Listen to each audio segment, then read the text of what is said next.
kabar Pak? Pak, Bapak semua nih ya? Nggak ada yang ibunya ya?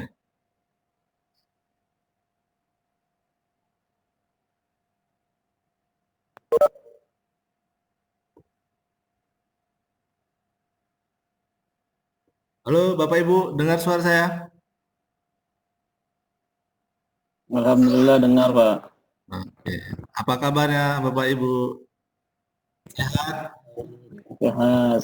Alhamdulillah.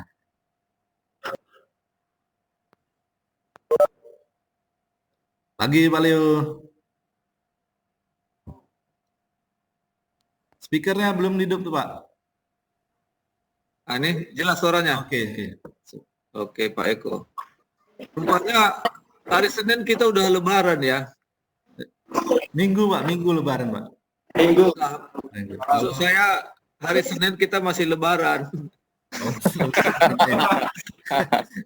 Saya kemarin janjikan pula hari Senin. nah itu makanya. Diralat. Makanya saya ralat. Kalau hari Sabtu saya kuliah online pula, jadi nggak bisa. Oh, nggak bisa Lebaran ya? Lebih Ya, cepat, lagi lebih pula- baik Pak. Lagi pula Sabtu juga kan sudah mulai Lebaran, kita udah mulai bikin-bikin kue ketupat di situ. Iya kan? Oke.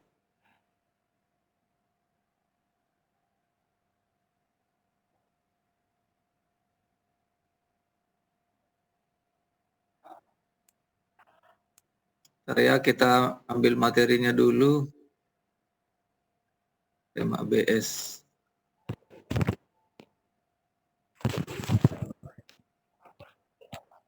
Nggak muncul sini, Pak.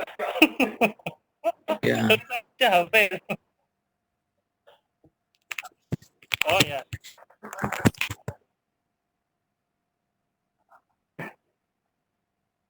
Oke, selamat pagi Bapak Ibu, teman-teman semuanya. Pagi Pak. Ya. Kita mau diskusi tentang rem ABS ini. Ini diskusi kita dua arah aja ya. Jadi tidak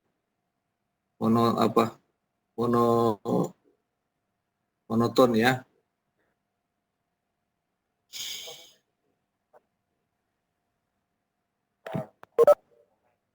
Hmm.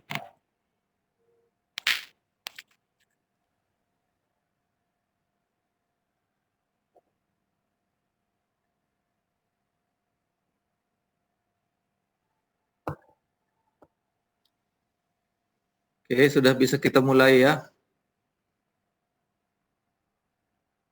Jadi ABS artinya ada dua. Satu anti blok ya, anti blok anti blok sistem ya.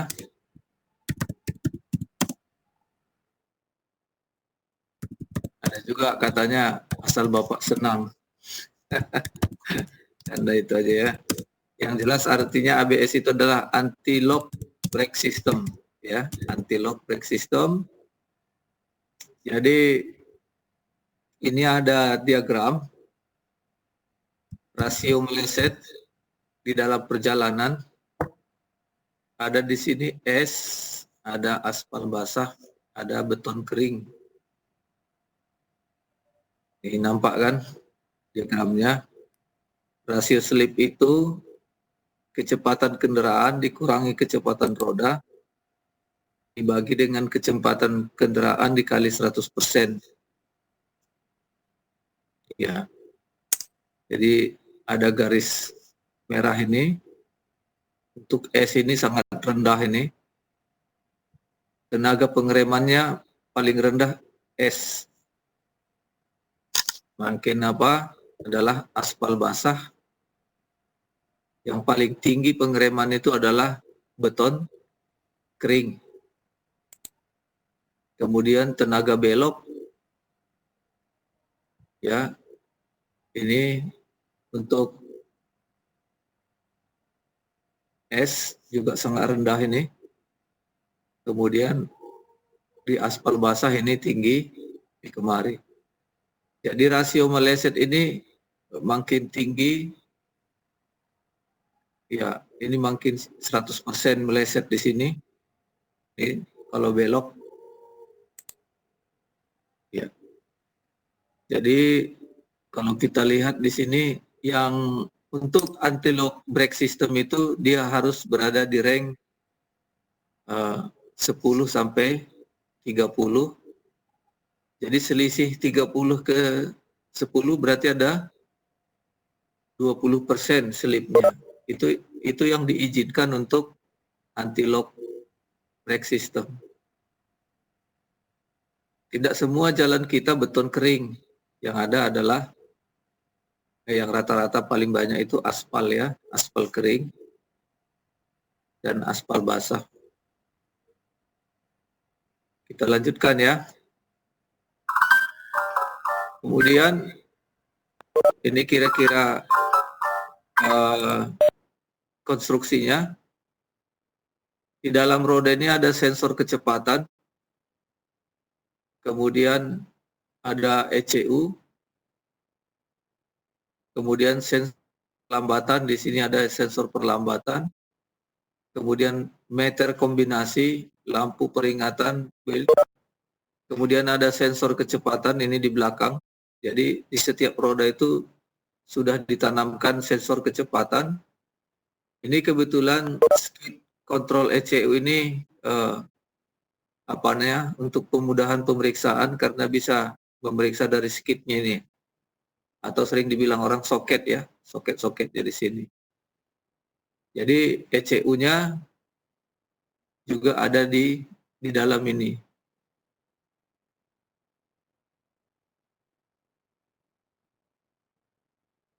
Berikutnya ini untuk kendaraan 4WD ya. 4WD itu seluruh roda menjadi drive-nya, menjadi penggeraknya. Juga ditempatkan sensor.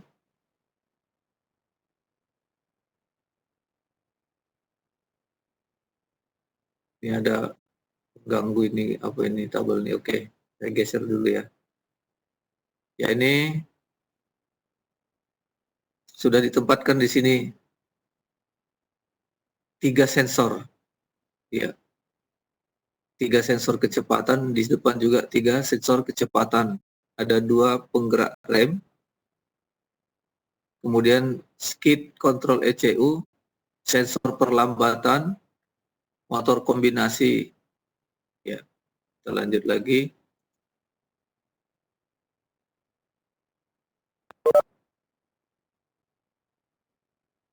Ini sama ya. Kita lanjut lagi. Sama juga ya.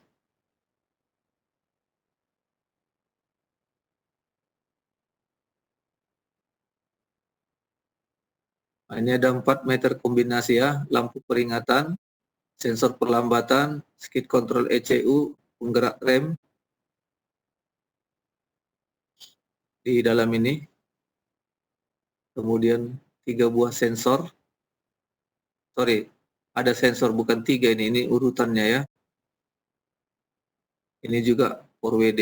Ini saklar lampu berhenti. Sama, kita lanjut terus ya. Bisa dibaca. Ini jenisnya ya. Jenis anti-lock brake system itu, kalau ini penggerak rem, ini ya pedal rem, ini skid kontrol ECU, ya ini DLC3. DLC3 ini ada di depan mobil, ada kaitannya dengan apa semalam apa namanya itu, diagnostik ya, diagnostik. Kemudian ada meter kecepatan, lampu peringatan ABS, lampu peringatan sistem rem. Di sini ada sensor kecepatan. Ya,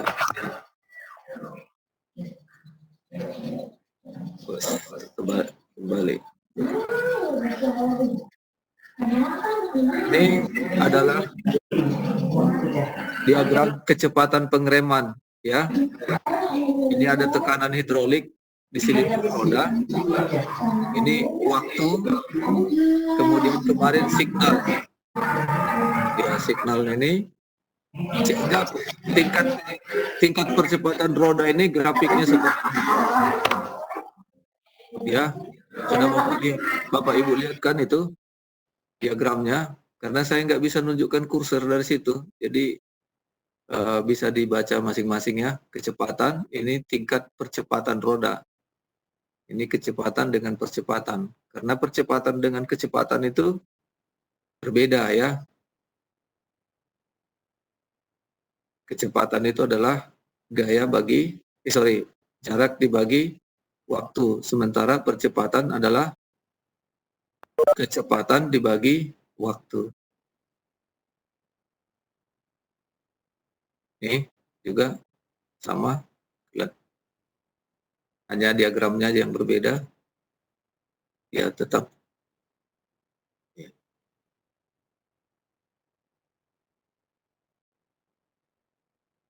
Ini kondisi sebelum pemeriksaan, ini masalah pemeriksaan ya.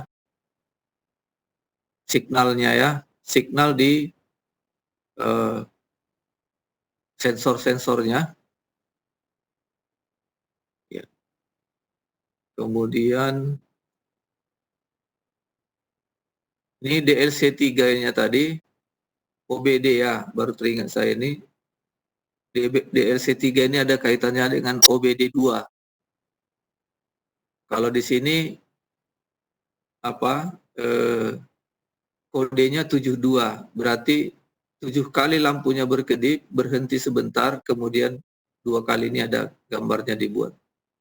Yang di jumper ini adalah pin 4 dengan pin 13.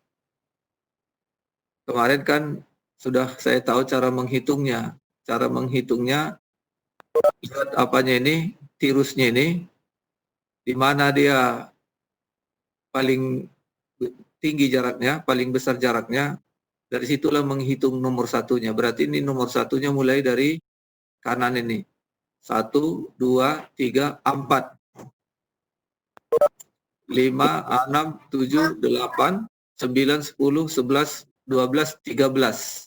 Ini 13 di sini. Jadi TC dengan CG itu. CG itu adalah 4 dan TC itu adalah 13. CG itu adalah massa, TC itu adalah untuk signal rem. 72 ya. 72 apanya? Kerusakannya kalau dipakai scan tool C1272. Oke, jadi scan tool kita harus kita pindah ke C, bukan menggunakan P. Kalau P itu untuk engine management, kalau C itu untuk chassis ya, termasuk rem. Ini gambar komponen ECU-nya. Ya. Ini di dalam. Kita lanjut. Ini diagram rem ABS-nya, ya, salah satu jenis ya. Kalau kita lihat ini aliran-aliran fluidanya. Kalau untuk membelajarkan ke siswa ini memang harus kita pecah-pecah dulu. Kemudian disatukan. Digambar di kertas karton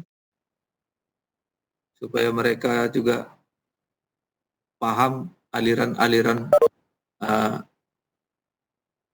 minyak remnya, aliran fluida rem. Karena yang diatur itu sebenarnya fluida remnya, tekanannya. Kalau remnya terkunci, berarti tekanan fluidanya dikurangi. Cara mengurangi fluidanya itu ada 2. Satu, tiap roda berbeda tekanan, tiap rodanya masing-masing berbeda tekanan. Tapi ada juga hanya tekanan roda samping, kanan depan, baru kiri belakang. Ada juga atau bergantian sebaliknya ya, kiri depan, kanan belakang, atau dua di depan, dua di belakang. Jadi ada juga tiap rodanya masing-masing dirubah tekanan fluidanya. Itu dulu satu pendapat ya. Nanti bisa diberi tanggapan lain ya. Kemudian ini diagram berikutnya, penggerak rem ABS dan VSC, TRC, BA. Ini diagramnya ya.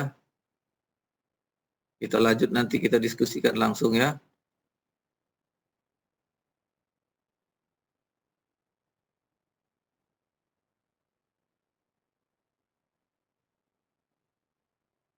Kemudian ini model yang berikutnya. Ya. Untuk animasi ini ada di YouTube, bisa Bapak download anti lock brake system animation di situsnya searching YouTube. Banyak sekali nih untuk animasi-animasinya. Bisa di-download ya Bapak Ibu ya. Lebih mudah itu melihat karena bisa nanti melihat gerakan-gerakan pistonnya ini sesuai dengan perintah-perintah ECU-nya ke aktuatornya.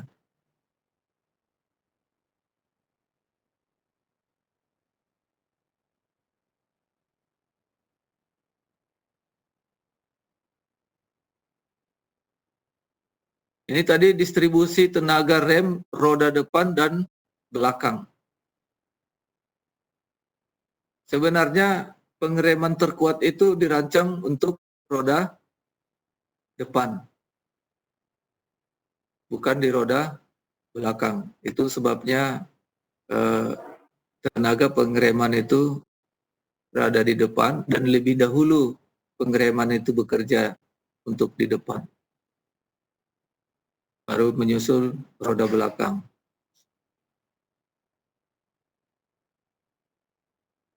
Itu sudah diuji ya Bapak Ibu, alasannya kenapa harus di depan lebih kuat dan lebih dahulu, kemudian menyusul dari belakang.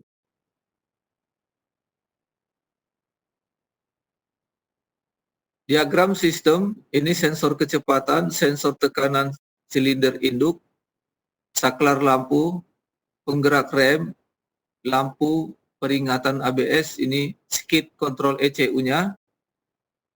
Tenaga pengereman ini terhadap waktu pertama besar, kemudian turun. Ya. Kita lanjut. Ini diagramnya, bisa Bapak Ibu lihat dia di sana. Ini ada katup pengatur satu, istilahnya cek valve. Cek ini memeriksa ya, memeriksa atau pengatur, bahasa Indonesia lebih bagus pengatur. Kemudian cek valve 2, cek valve 3, cek valve 5, ini kondisi off ya. Ini roda depan, ini roda belakang. Di sini ada sensor kecepatan. Ini relief valve. Relief valve itu seperti ulir, dia seperti ulir yang bisa ditukar-tukar. Relief. Ya, valve. Tapi tugasnya sebagai valve. Kemudian ini meter kombinasinya dari sistem sumber tenaga, ini screen ya, masuk ke meter kombinasi, ini ABS, ini ECU,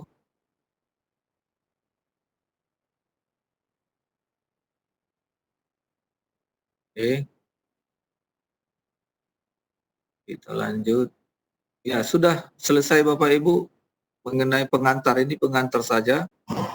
Silakan, mungkin ada Bapak Ibu mau diskusikan. Atau Pirsan ini, saya lihat Pirsan serius sekali nih. Kabar Pirsan?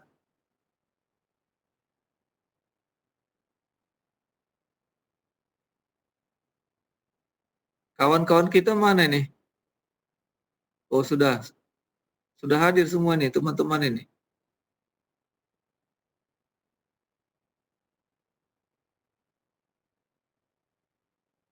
Inilah kalau pelajaran yang berbau praktek kita bikin menjadi bentuk teori, ya memang seperti ini. Silakan Bapak Ibu, mungkin ada yang mau kita diskusikan, saran atau sharing atau ada perbaikan dari apa yang saya jelaskan. Silakan Pak Muhammad Julham. Belum Pak, nanti si mengamati Pak.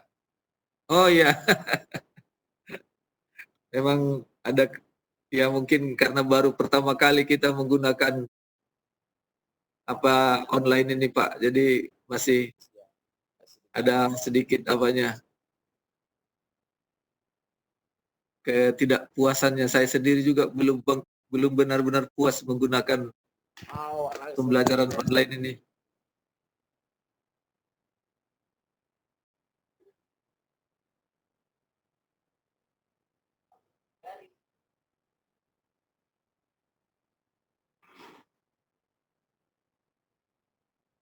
Untuk animasi sistem kerja anti-lock brake system itu untuk semua jenis Pak, sudah banyak, sudah lengkap di YouTube. Bisa aja Bapak Ibu ketik di situ anti-lock brake system animation, langsung muncul dia, bisa kita pilih mana yang paling mudah dipahami oleh siswa kita. Siswa kita juga sudah bisa kita kasih ke mereka link-link yang kita dapatkan tadi untuk membantu mereka mempercepat pencarian. Karena sudah kita periksa dulu mana link-link YouTube yang terbaik yang untuk bisa mereka pelajari tentang rem ABS. Kalau untuk diagnostik dan pemeriksaan, memang bisa kita menggunakan link YouTube, tapi kita nggak puas kalau nggak kita langsung lakukan sendiri di mobil.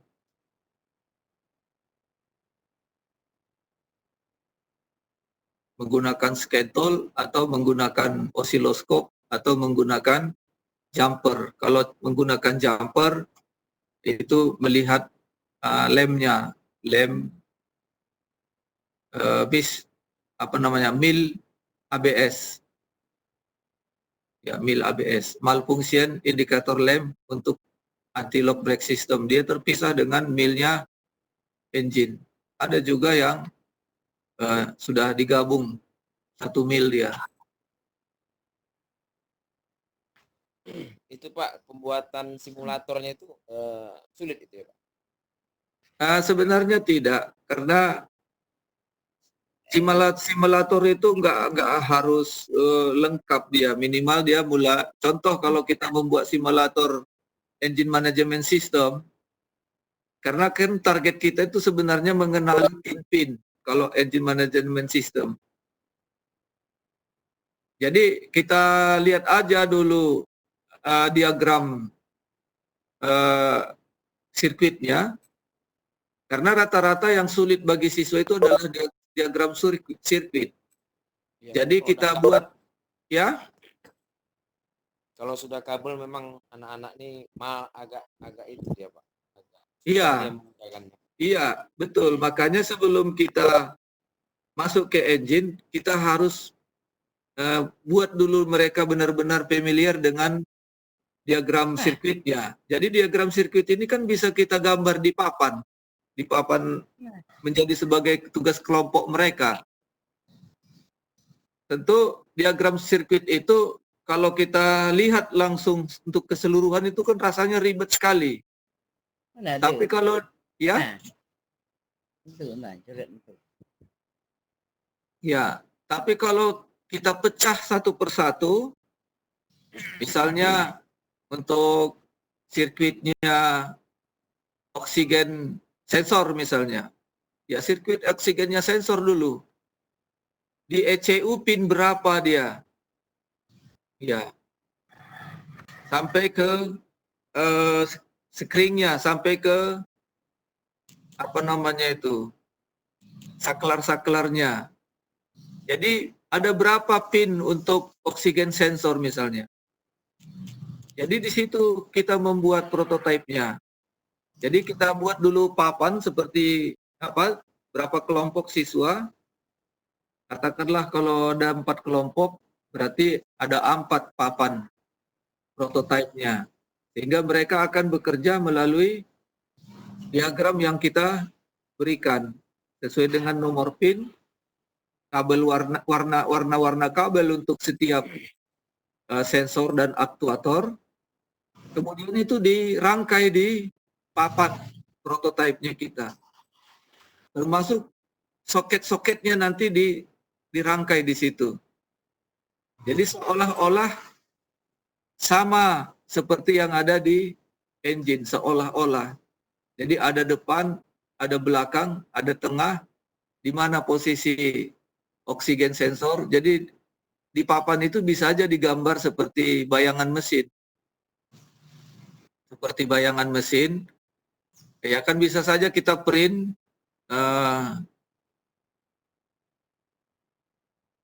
gambar-gambar mesin yang tembus pandang, ya, gambar-gambar mobil yang kita gunakan untuk praktek. Itulah mungkin pendapat dari saya dulu, Bapak. Pagi, Pak. Ya. Mohon izin masuk, Pak. Ya? Pagi, Pak. Saya mau izin masuk, Pak. Oh, silakan Pak, masuk Pak. Oh, ini saya Joko, Pak. Mau bertanya sedikit dan juga sharing. Iya, Pak. Saya kan pernah punya pengalaman dulu waktu mengerjakan unit itu di TCS, Pak. Ini kan sebenarnya hampir sama dengan traction control system ya, Pak, ya. Tapi ini coba mau saya hubungkan dengan ABS, apakah ini tuh sama dengan perlakuannya dengan TCS dan juga bisa diaplikasikan di ABS atau enggak? Jadi waktu kita pengecekan Pak, kondisi sensor itu, kita kan Ya. menggunakan avometer, Pak. Kita angkat rodanya itu, terus kemudian kita hubungkan menggunakan AC volt, kemudian dia terbaca nanti sekitar kalau yang dulu saya pernah baca itu sekitar 60 milivolt ya, Pak, kalau nggak salah ya. Nah, Ya. itu ketika tidak sesuai dengan standar, itu kita bisa gunakan ring-ring atau spacer atau SIM, Pak, yang kita sebut itu kita ganjal, Pak. Jadi SIM-SIM itu nanti kita tambahi atau mungkin kita kurangi. Ketika SIM itu misalnya kita tambah ternyata angkanya lebih kecil, berarti itu kita harus kurangi SIM-nya tadi, Pak. Nah, Ya. apakah ini bisa berlaku untuk pengecekan waktu di ABS, Pak, sensor ABS, Pak? Ketika yang saya lakukan di TCS itu tadi, seperti yang saya sampaikan, apakah itu bisa dilakukan di komponen ABS ini tadi, Pak? Jadi ketika ada sensor ABS yang sudah mulai tidak sesuai dengan spesifikasi, apakah kita bisa menggunakan pengganjalan SIM atau mungkin mengurangi SIM-nya itu, Pak? Terima kasih, Pak. Beda PCS dengan ABS karena sistem yang sekarang ini dia tidak lagi sistem repair, dia langsung ditemukan kerusakan, cabut, ganti yang baru. Jadi yang model-model repair itu model-model yang sudah lama itu, Pak. Jadi semua sistem engine sekarang tidak lagi mayoritas di repair. Yang di repair itu selalu hanya overhaul, poros engkol dan seterusnya. Kalau yang berupa dia elektronik, dia tidak ada lagi sistem penyetelan seperti itu. Kalau sudah ditemukan indikasi kerusakan, cabut ganti. Kalau SOP-nya seperti itu, Pak. Kalau di PCL yang Bapak sebut itu mungkin SOP-nya masih seperti itu. Baik, Pak Leo, terima kasih banyak. Berarti artinya ketika tidak sesuai spesifikasi, kita harus ganti yang baru gitu ya, Pak ya? Ya, itu yang SOP, Pak. Kecuali kalau untuk manual artinya kebutuhan sendiri, bukan kebutuhan pelanggan, itu bisa dilakukan asal memang itu bisa memenuhi keinginan kita. Tapi kalau namanya untuk memenuhi kebutuhan pelanggan itu tidak mau dia keluar dari SOP yang sebenarnya. Jadi SOP untuk rem ABS yang sekarang dia tidak ada sistem repair, yang ada ganti. Kan beda repair dengan penggantian, Pak. Walaupun sama-sama perbaikan. Kalau perbaikan itu kan itu tetap juga komponennya. Sama seperti dulu, busi. Dulu kan ada alat pembersih busi. Sekarang alat pembersih busi nggak laku lagi. Karena setiap kilometer yang terpenuhi, dia akan diganti langsung seluruhnya. Walaupun busi itu masih berfungsi. Itu SOP-nya. Ya, jadi hampir seluruhan komponen elektronik di mobil-mobil sekarang, setiap ada kerusakan dia harus ganti baru. Itu Pak ya. Oke, terima kasih Pak Leo atas penjelasannya. Salam dari Iya. Kalimantan Selatan, Pak. Oh, dari Kalimantan Selatan ini, gimana kabarnya? Baik Pak, masih PSBB ini Pak di daerah kita Pak. Iya, inilah yang mengganggu belajar kita. Harusnya Bapak bisa datang ke P4TK di sini, bisa langsung tatap muka, bisa langsung praktek, bisa kita langsung buat prototipe di sini. Tapi bisa aja Pak, dibuat nanti di Kalimantan prototipe. Tentunya sasaran kita kan bagaimana caranya kita membuat siswa itu benar-benar memahami dengan mudah. Karena ilmu itu memang masuk ke dalam otak kita kalau dia mudah. Kalaupun kita berikan tantangan, tapi tantangan-tantangan itu membuat kita terangsang dan mudah dipahami begitu. Bukan tantangan yang kompleks atau ribet.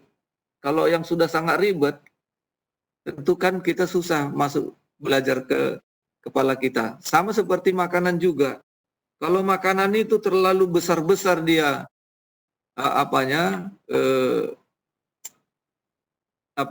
wujudnya, ya sisa kita kan susah makannya. Kita makan juga kan sesuap. Jadi belajar juga seperti itu. Jadi dipotong-potong bagaimana dia supaya mudah dicerna oleh siswa. Membuat prototipe juga seperti itu. Kalau langsung kita bawa ke mobil, mereka akan susah memahami karena dia langsung kompleks. Tapi bagaimana kita potong-potong kekomplekskan itu menjadi sepotong-sepotong kecil yang mudah dicerna. Itu mengenai prototipe tadi ya Pak ya. Oke. Ada lagi Pak yang mau kita diskusikan?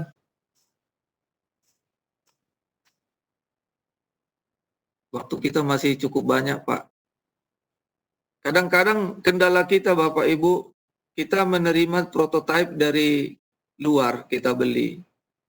Itu sebenarnya kurang efektif kalau saya lihat itu kurang efektif. Sebenarnya justru kita bersama-sama dengan siswa itu sama-sama membuat prototipenya. Jadi berulang-ulang terus setiap ada pembelajaran, kita dengan siswa bekerja sama untuk membuat prototipe untuk keperluan kita sendiri. Jadi prototipe itu di mana kita mulai belajar, sebaiknya sebenarnya di situ dibangun terus, berulang-ulang bersama dengan siswa. Lebih mudah dia dibangun dari awal, seperti yang saya bilang tadi, sepotong-sepotong tadi. Nggak apa-apa kita beli ECU yang rusak-rusak atau ECU yang nggak pakai, yang sudah tidak apa lagi, kita buat di prototipe tadi, supaya mengenal rangkaian saja. Kalau bisa memang lebih bagus yang berfungsi. Gitu. Itu saran Bapak Ibu. Tapi bisa saja ada yang Bapak Ibu rasakan yang lebih efektif lagi, bisa saja langsung dibuat, dipelajari apakah memang benar-benar siswa ini benar-benar mudah memahami materi yang kita ajarkan sesuai dengan konsep yang kita buat. Itulah gunanya ada juga PTK tadi Pak. Kita buat prototipe, kita uji apakah prototipe ini membuat siswa kita lebih mudah memahami, lebih mudah menguasai pembelajaran yang kita pelajarkan ya. Permisi Pak Leo. Oke Pak Firsan, gimana kabarnya Pak Firsan? Kabarnya luar biasa di rumah sakit. Oh iya. Pak Leo, Ya. itu ada teman-teman bertanya nih Pak Leo. Coba itu ada dari pesan dari Pak Gilang, saya tengok situ. Oh iya. Itu Bapak itu Pak. Oke, Izin. dari Pak Gilang, izin. Pak Gilang ya. Nanya Pak, kalau bisa mengganti minyak rem, sistem rem ABS. Coba Bapak koreksi itu Pak, jawab Pak. Sudah isi daftar hadir, apa kabar? Pesan Pesan. di bawah pesan. Kalau dari kita Gilang. mengganti, ya benar-benar, terima kasih ya. Ini Ya, dari Bapak Gilang ya. Gilang Pak. Ya, Pak Gilang, ini kalau kita mengganti minyak rem, sistem rem ABS, apakah setelah selesai melakukan penggantian harus melakukan reset atau tidak perlu melakukan reset? Dalam artian ganti minyak rem bila langsung pakai dan aktif ABS-nya. Oh iya, kalau hanya menambah minyak rem, nggak perlu direset. Tapi kalau membuang ulang, artinya membuang yang lama, mengganti yang baru, ini bisa memerlukan reset. Tapi yang pasti, reset itu diperlukan kalau tetap menyala lampu ABS-nya. Karena lampu ABS itu memberitahukan adanya gangguan-gangguan. Setelah gangguan-gangguan itu kita perbaiki, katakanlah seperti tadi mengganti minyak rem. Setelah diganti minyak rem dengan yang baru, kemudian kita nyalakan engine dan lampu milnya masih menyala, berarti kita perlu reset. Karena bisa saja setelah penggantian minyak rem tadi, dia belum diberitahu apakah minyak remnya sudah diganti baru. Setelah kita reset, berarti kita telah memberitahukan kepada dia bahwa minyak remnya sudah diganti. Jadi tergantung Pak, kalau milnya menyala berarti perlu di reset. Kalau milnya tidak menyala berarti tidak perlu direset. Jadi dari mil kita tahu apakah ABS itu perlu direset atau tidak. Bagaimana Pak Gilang? Pak Gilang Dwi Kurniawan. Itulah jawaban mengenai reset untuk rem ABS. Reset untuk rem ABS itu ketahuan dari lampu ABS-nya. Kalau lampu ABS-nya tidak menyala lagi, berarti tidak perlu direset. Tapi kalau dia masih menyala, berarti perlu direset. Itu Bapak ya. Yang di bawahnya Pak Leo, ada lagi itu pertanyaannya Pak Leo dari Bapak Miftah. Iya. Apakah ketika proses bleeding untuk rem ABS, apakah ada perlakuan khusus atau sama seperti pada rem non ABS? Untuk bleeding sama dengan rem konvensional. Tetap ada air bleedernya, ya seperti rem konvensional untuk membuang anginnya. Sama ya. Ya. Tapi ada juga sistem rem ABS yang sistem tertutup ya. Sistem tertutup dia sirkulasi ya, tapi yang saya tahu saya itu tetap sama ya. Sama. Mungkin ada yang terbaru, saya belum tahu kalau yang terbaru. Mungkin ada yang terbaru tidak perlu lagi buang angin di minyak rem ABS. Kemudian, oke, terjawab ya Pak ya, Pak Jarot. Kemudian dari Pak Wardoyo, apakah ada di PM4TK Medan untuk materi terkait modul-modul atau semacamnya untuk pembelajaran di SMK?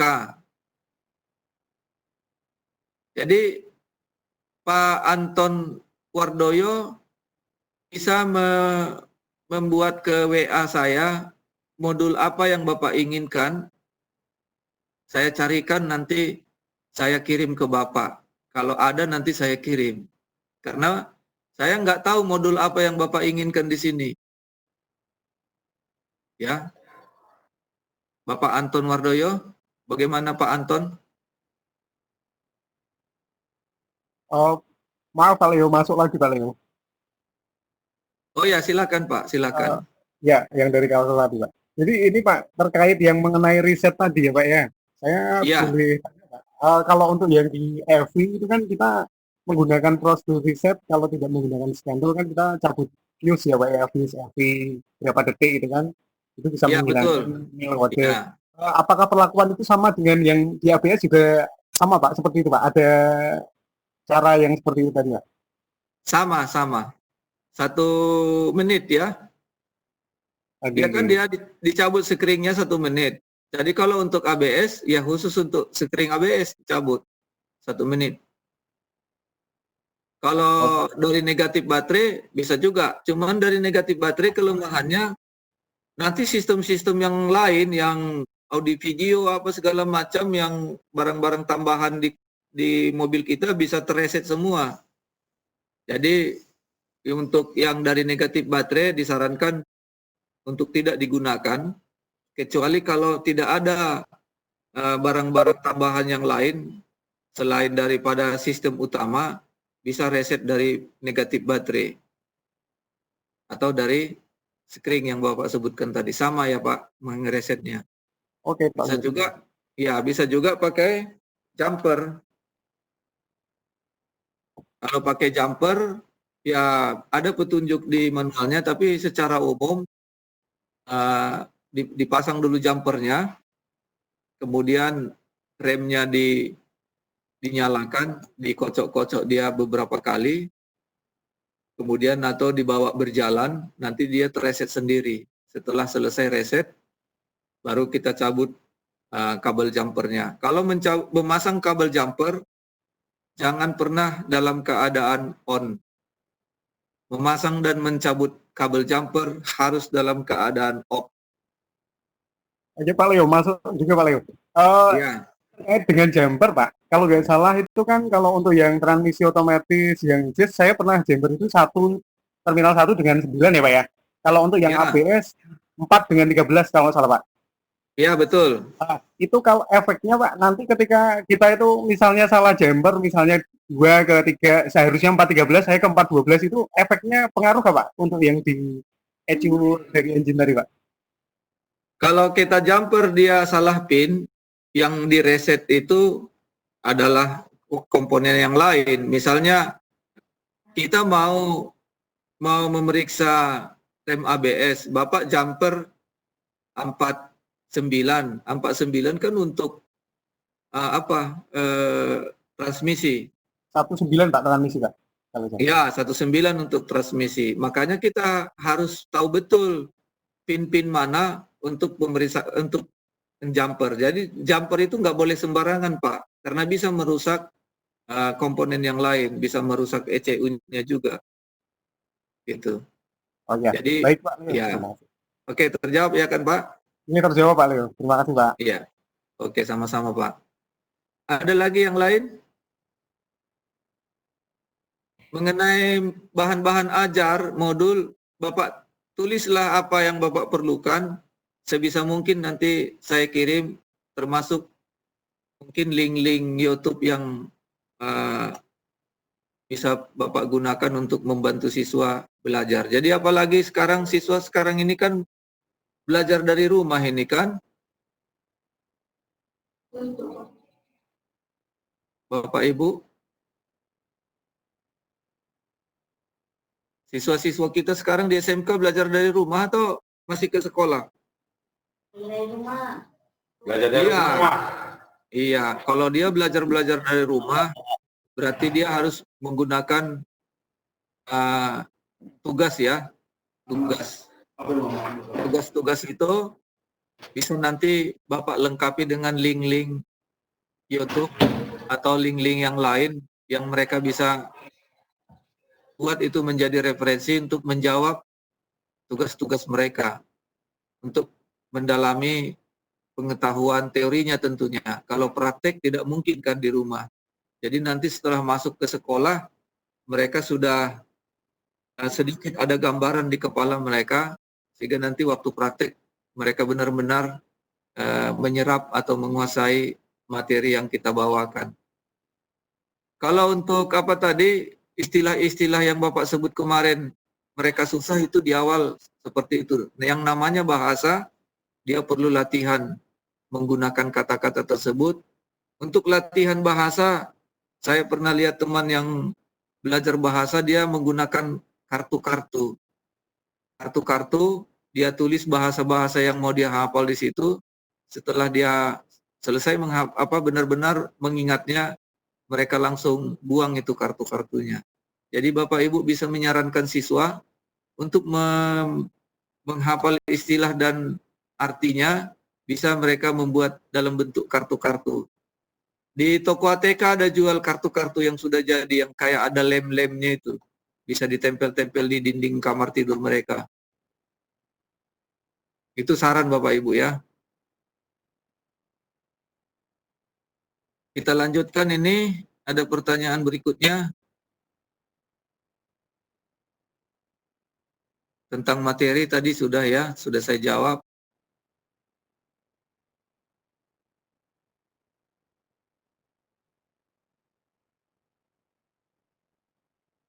Memulai pengajaran yang baik dalam sistem REM ABS pada siswa dimulai dari bagian mana? Ya. Tentunya mereka sudah pernah belajar REM konvensional. Ya kan? Kalau mereka sudah belajar REM konvensional, di luar ABS kan semua komponennya sama. ABS itu kan hanya tambahan. Pertama bisa memulainya dari rangkaian kelistrikan, kemudian rangkaian fluida ABS-nya.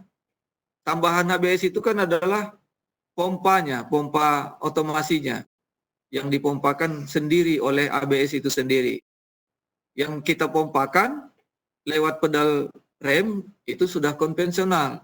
Jadi tambahannya adalah fluida-fluida yang ada di aliran ABS-nya. Jadi pertama bisa dari rangkaian fluidanya untuk ABS, kemudian masuk ke rangkaian kelistrikannya, kemudian masuk ke pemeriksaan sensor-sensornya, pemeriksaan tekanan-tekanan fluidanya.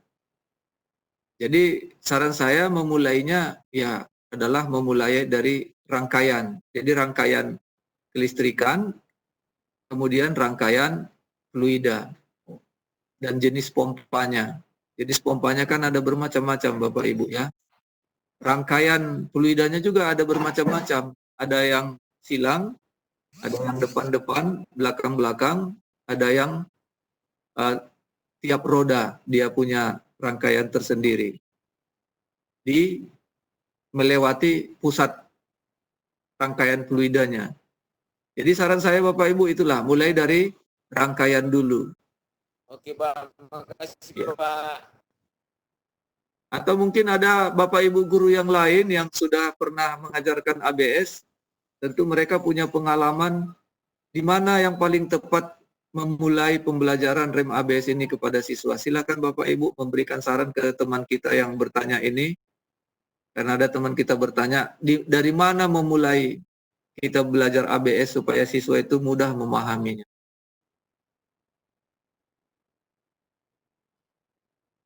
Silakan Pak, mungkin ada Pak Muhammad Julham mungkin bisa membantu kita untuk Itu ya, pertanyaan saya Pak. ya. Silakan Pak. Oh ini pertanyaan Bapak ya, Pak Julham ya. Iya Pak, Oke ya. oke. Atau yang lain? Oke, dari situ ya Pak ya, dari rangkaian dulu Pak. Ya Karena Pak, makasih umumnya, Pak. iya iya iya.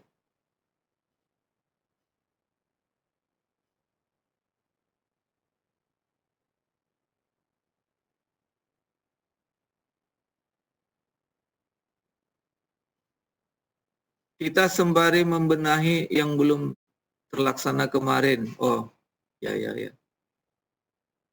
Saya sudah jawab, mungkin ada pertanyaan lagi yang lain Pak. Silakan Pak. Waktu kita masih banyak ini 20 menit lagi.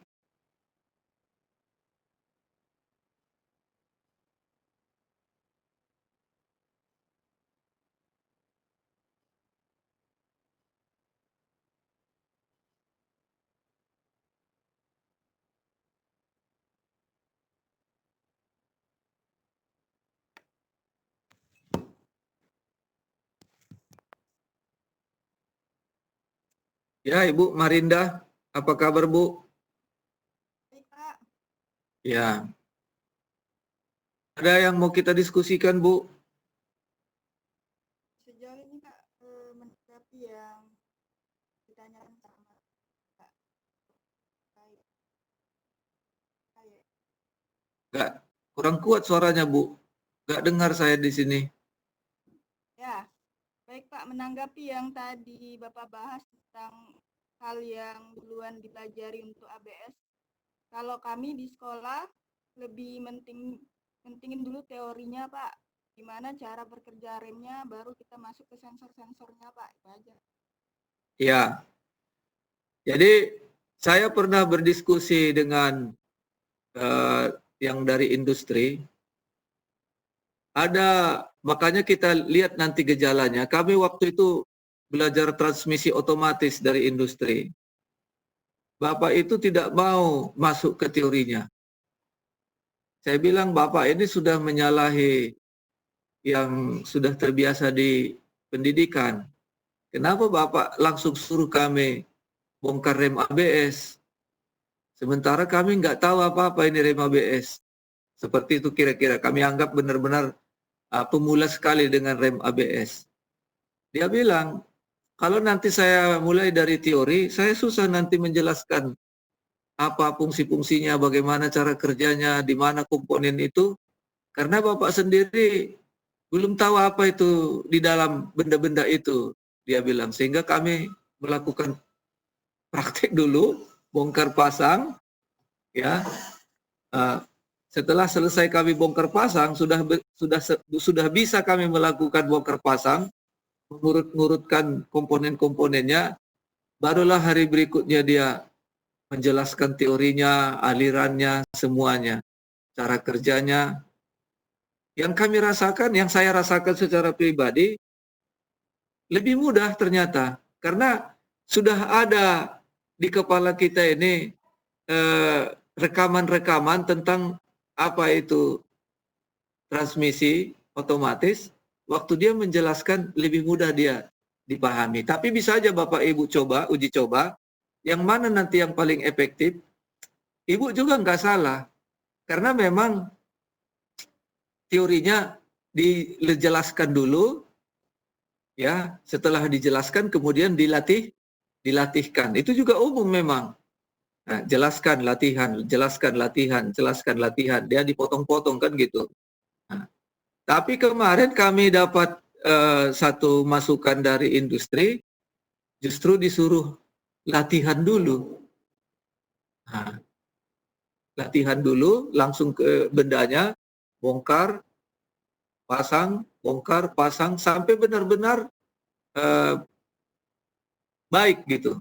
Pemasangan yang baik, pembongkaran yang baik, pemasangan yang baik, bagaimana cara membongkarnya, mana urutan-urutannya, baru kami masuk ke teori gitu. Bahkan kadang masih di depan kita pun setelah kita bongkar, baru dia menjelaskan dari mana drive ini bekerja. Fluida itu masuk ke mana, dia menekan apa, kemudian dia memutar mana, sehingga terjadi perbedaan speed gitu. Naik kecepatannya, aliran yang mana yang tertutup, aliran mana yang terbuka, dia akan menggerakkan drive yang mana gitu, atau roda gigi yang mana. Seperti itu contohnya Bapak Ibu ya. Terima kasih Bu Marinda buat masukannya. Jadi bisa melalui teori lebih dahulu, juga kan memberikan gambaran pertama kali di kepala kita kan, memberikan teori-teori tersebut, baru masuk ke praktek. Atau dari praktek dulu baru ke teori. Jadi di mana siswa itu nyenangnya, nyamannya, mudahnya dia memahami. Dan target kita kan siswa. Jadi kalau siswa itu lebih mudah pemahamannya melalui teori dulu seperti yang Ibu jelaskan, berarti itulah yang kita pakai. Tapi kalau lebih mudah dia pahamnya ke praktek dulu baru ke teorinya, itu juga bisa dipakai. Kebetulan saya baru dapat itu dari industri, Bu, dari Pak Jenal kemarin. Jadi dia kadang-kadang lebih ke prakteknya dulu, silahkan dulu bongkar pasang berulang-ulang sampai benar-benar baik, ya, sesuai dengan SOP. Kadang masih terbuka pun komponen yang kita bongkar tadi, di situ dia sudah mulai menjelaskan teori-teorinya. Makasih Bu Marinda. Ya. Ya, ada lagi?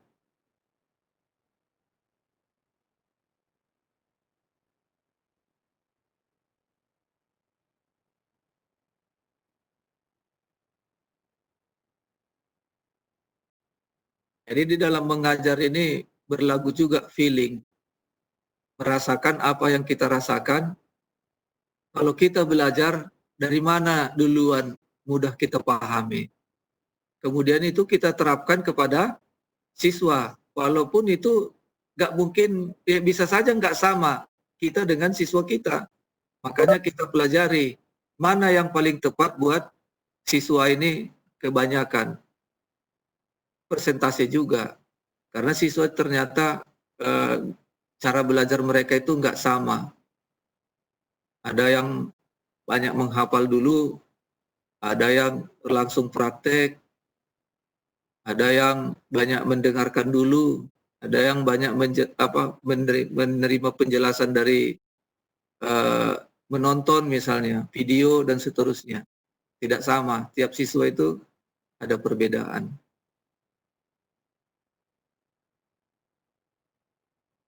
Ada teman-teman yang lain lagi? Dari Bu Marinda sudah berikan masukan kepada kita. Diberi dulu teori pengantar tentang MABS, kemudian masuk ke prakteknya.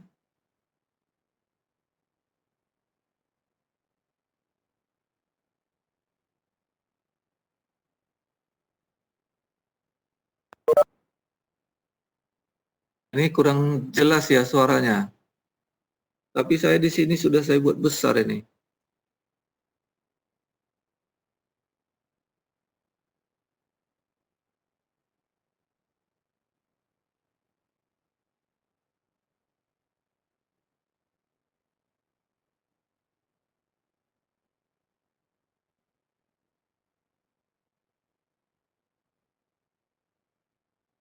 Halo, Bapak Ibu? Ada lagi?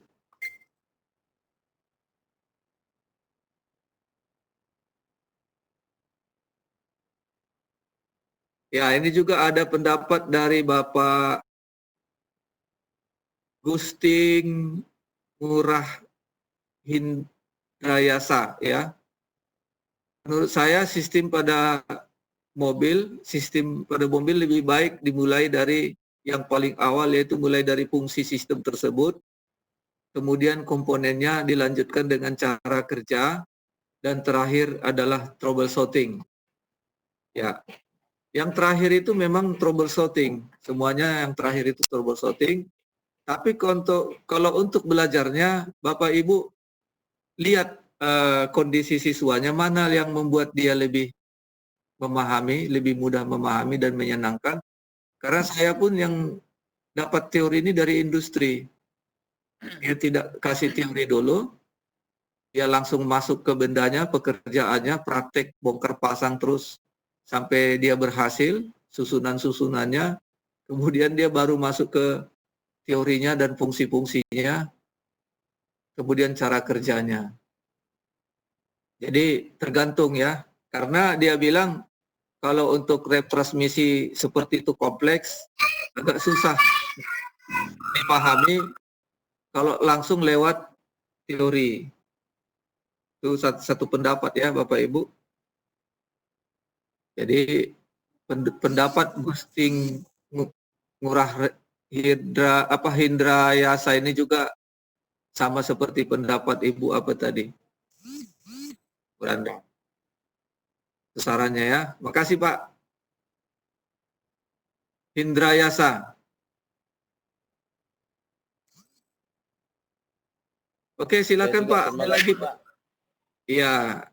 Nanti diuji coba aja ya Pak kepada siswa kita, mana yang paling membuat mereka cepat memahami pembelajaran. Apakah dimulai praktek dulu atau teori pengantar dulu? Itu kita lihat seninya atau ritmenya. Tapi kalau untuk sekarang kan lagi belajar dari rumah, ya tentu harus teori semua lah. Tidak mungkin ada, iya ada lockdown ini. Jadi berarti harus mulai dari teori duluan kan? Nggak bisa praktek duluan. Nanti setelah masuk sekolah baru bisa diterapkan yang saya sebut tadi. Praktek duluan baru teori atau sebaliknya. Selamat aman, Pak Julham. Ya? Selamat aman. Nggak ada Oh, corona yang berjalan. Oh, aman ya? Iyalah. Tapi ada wacana Pak untuk praktek dibatasi 55 atau 4 siswa datang ke sekolah Pak. Oh, bisa juga seperti itu ya. Oke, kalau Rencana, gitu Pak. bisa. Iya, bisa Rencana. diterapkan juga. Iya. Rencana kalau ini masih lama, sekolah menyiapkan seperti itu Pak. 4 apa 5 sekali datang untuk praktek. Iya. Kalau itu berarti bisa diterapkan. Nanti setelah mereka datang praktek, mereka praktekkan nanti yang sudah mereka pelajarin teorinya, kemudian mempraktekkan dulu sebelum teori yang mereka pelajarin nanti waktu belajar online. Bisa saja kan? Iya, dibagi dia waktunya, mempraktekkan yang sudah dia pelajari itu teorinya, kemudian mempraktekkan lebih dahulu sebelum dia pelajari teorinya. Tergantung bagaimana kita mengatur jadwalnya. Silakan aja dicoba Pak. Nanti Bapak buat angket kepada siswa, mana yang paling membuat mereka mudah paham, mudah belajar gitu ya.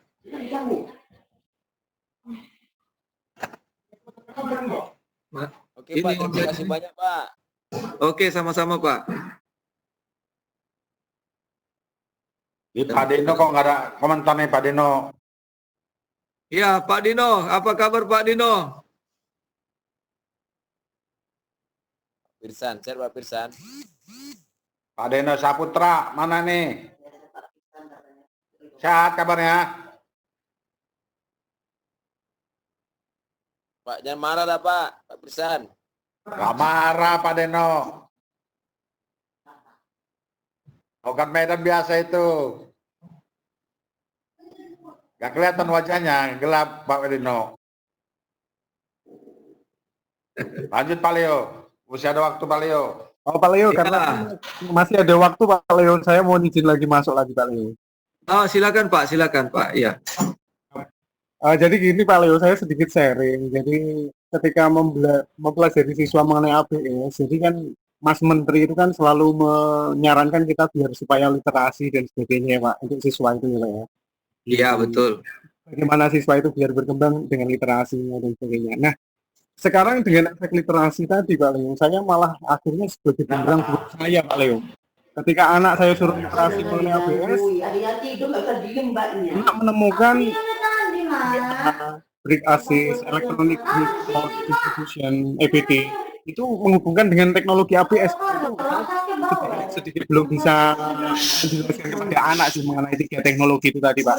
Mungkin Pak Leo bisa memberikan sedikit gambaran Pak untuk yang teknologi BA, break assist, sama electronic break force distribution itu Pak, EBD Pak. Ya, boleh Bapak nanti ketikkan di WA kita yang Bapak inginkan tadi, biar saya nanti kasih sama Bapak. Suara paling terputus-putus. Oh, saya ulangin lagi ya Pak. Bapak ketikkan aja Suara nanti paling di. putus-putus, nggak jelas. Halo, mungkin ini apa dari apa ini karena tinggal sedikit lagi waktunya memang. Saya ulangi lagi ya Pak. Bapak ketikkan aja yang Bapak inginkan tadi, biar saya kirim Nggak sama jelas Bapak suaranya Pak Leo. referensinya. Ya.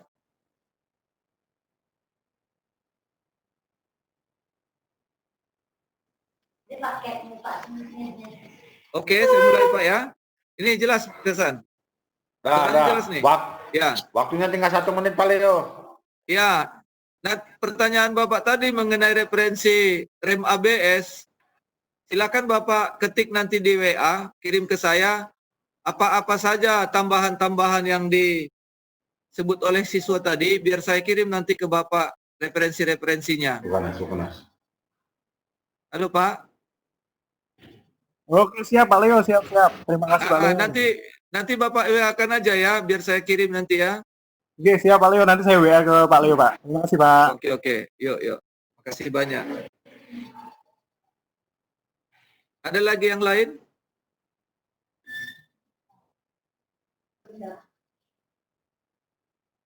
Ini Pak Sinaga mana nih?